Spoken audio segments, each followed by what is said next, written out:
अपना मां प्यो राजी रख ते अपनी जन्नत खड़ा न बंदिया।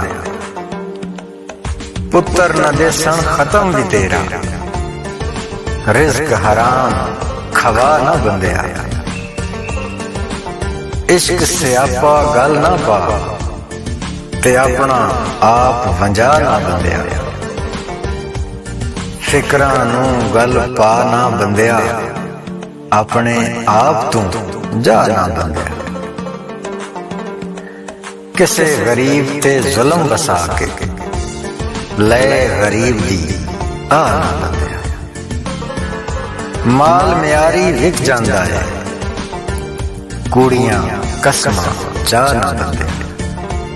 ते दौलत इत्थे रह जानी, एवें धोखा खा ना बंदिया।